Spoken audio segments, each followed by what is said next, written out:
la BBC dénonce ou annonce que la France use désormais du soft power pour se repositionner en Afrique.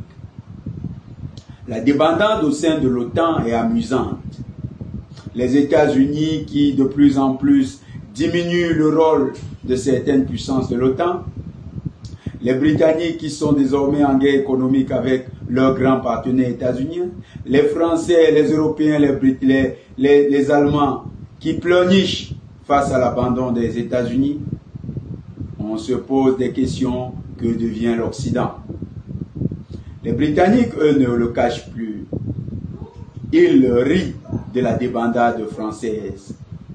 Et dernière trouvaille, ils moquent la crise de confiance qui existe désormais entre la France et ses ex-colonies en Afrique. Laquelle crise a débouché sur le rejet des bases militaires françaises. Pour sauver la mise, la France mise désormais sur son réseau d'ONG. C'est ainsi que BBC, même le média d'État britannique, considère la chose.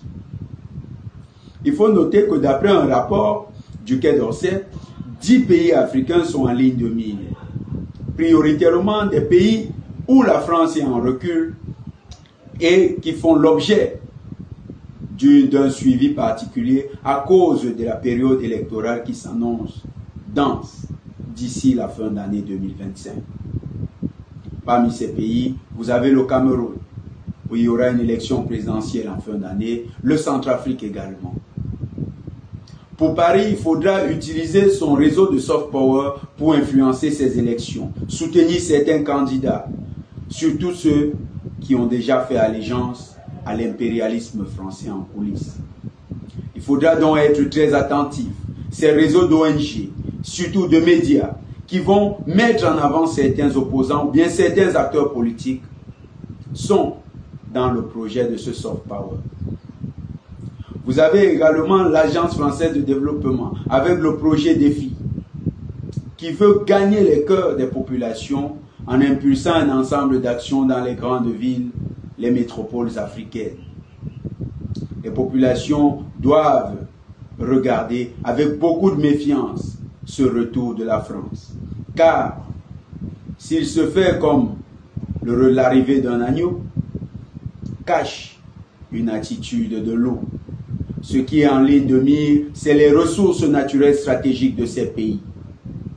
Les pays africains doivent être prudents. Les chefs d'État à la tête de ces pays doivent protéger leur population.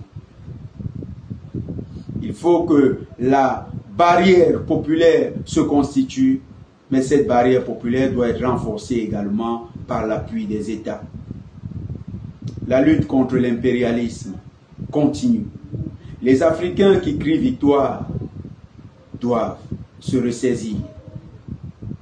Cette victoire, elle ne sera totale que lorsque l'Afrique sera industrialisée et capable d'impulser des politiques souveraines en toute autonomie.